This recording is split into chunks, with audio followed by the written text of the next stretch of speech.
Look, one thing that seems to be the consensus is that basically it lost lift, which means it's the forces acting below the plane to keep pushing it up. Now, why this was lost? Was it because of engine failure? Was this because of loads on the plane? Was it misloaded? We don't know at the moment.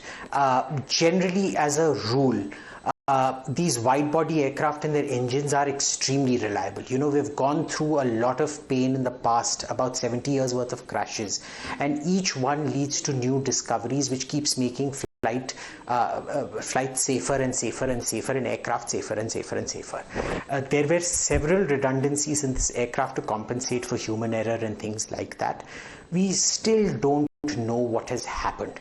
All I can say is that in the visuals we're getting, the flight settings, the flaps and the wheels were in a very peculiar position. There seems to be a mismatch out there. That is all we know. Okay, so are you suggesting miscalculation, perhaps of miscalculation of load indicating a human error?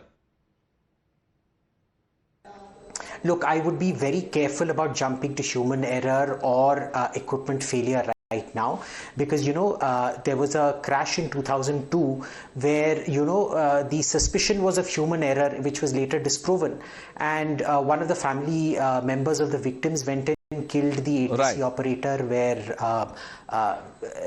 there was speculation as to human error. So it is we need to avoid those things. What we do know is it could be a combination of things. It could have been a misloading of the aircraft. It could have been a catastrophic equipment failure. The one thing that seems unlikely right now, that was a theory in the beginning, was a bird hit. Bird hit doesn't really make sense. What we do know is that it did not reach the reported altitude of 625 feet. We knew by the time, within about 3 to 5 seconds of takeoff, that it wasn't taking off correctly. It had the altitude had stabilized. It was not high enough. The plane wasn't gaining altitude anymore. That is all we realistically know. And the only thing right now is we know there was a loss of thrust. We know there was a loss of lift. What we do not know is why that happened. It could either be a single reason or a permutation and combination of several different reasons. Abha Singh, you are in touch with several of those who've lost their loved ones. How are you seeing this?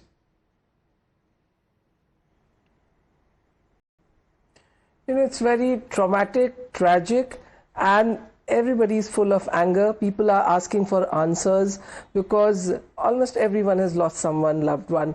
But my biggest question is, when Air India was facing so many issues, in March 2024, the Indian Air Safety Watchdog DGCA fined Air India for 8 million lakh rupees, that is around $93,000. For what? One was for fatigue management systems of its flight crew, which meant that their pilots were overworked and they were not looking into it, and also for violating flight duty time limitations. That means even the aircraft carriers were not getting the time where they should be looked into, but they were just doing overworked. So these were the two issues for which DGCA had fined them. Also, there was the issue where they had fabricated a report. So also, if you remember, in March 2023, a flight from Mumbai to San Francisco, Air India flight from Mumbai to San Francisco, had to land in emergency at one of the Far East airports in Moscow because there were engine technical issues. So they have been so besieged with so many issues. Why Air India was callous? Everybody needs to answer. And people are saying that giving 1 crore, you cannot get the dead men alive. We are ready to give you more. You come and give us the explanation. So I think DGCA now has issued safety guidelines. It has increased the safety checks for these Dreamliners. That order has just come today. Why today? So definitely we need answers. And one would say human error, but I would say human error, technical error, whatever error cannot be tolerated, and I think the Tatas need to answer to us. Let's get in a quick comment from Suhel. You know, I'm amazed. Oh, DGCA filed this notice, DGCA filed this notice. None of us represent DGCA. I don't run DGCA. Ask the Civil Aviation Minister that. A, B, Tata should be accountable. Of course, they are. Have you seen Chandra's statement? I can take a bet Abha hasn't read it. The statement that came today. Cut people some slack. Of course people are going to be angry. You're absolutely right. People have every right to be angry. If I lost a loved one, I'd be furious. But at the same time, I would be respectful. The Tatas are a 168-year group. It's not a fly-by-night operator, no pun intended. A, B, where have they shied away from responsibility? Technically, it could have been in Air India, which is an operating company. Tomorrow, Pranesh, God forbid, there's a fire at the Oberoi. Who are you going to blame? Vikram Oberoi? It's a ridiculous issue. Yes, if there have been violations, they will come to the fore. As Mr. Rosenstein said, and as Captain Steve and both Mr. Bhatia and Abhijit said, of course the investigation will uncover things. To suddenly say, oh, everyone is angry, Tatas must answer, but they've already answered. And what does Chandra's statement say? Chandra's statement says, it is the darkest day in the history of the Tata Group. For a chairman to admit to this shows empathy. Not just that, he's also said that we'll be transparent with in a note to all the employees.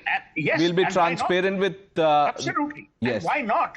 Why not? To sit here, no pun intended, as a lawyer attempting to pass judgment in a kind of a kangaroo court. To my mind, I don't think Abha Singh was trying to. She was only echoing the sentiment of the people, Suhel. Yeah. Need anyone to be the great reconciler. I know Abha very well. I know that she comes from a point of integrity. I know that she comes from a point of concern. But the point I'm making is that whatever has had to be done in the interim has been done. Let's wait for the inquiry. She's responding. You can't throw the baby with the bathwater. As simple. So, Suhel said you need to tell us if your pilots have protested for fatigue. If your systems are lacking, you need to tell. You cannot put up fabricated reports, and if DGCA has fined you, which is there in facts, then you have to explain that you have had recurring engine issues. That we need answers. Your eloquent English will not solve the problem. You have to come with facts. One empathy letter will not solve the issue.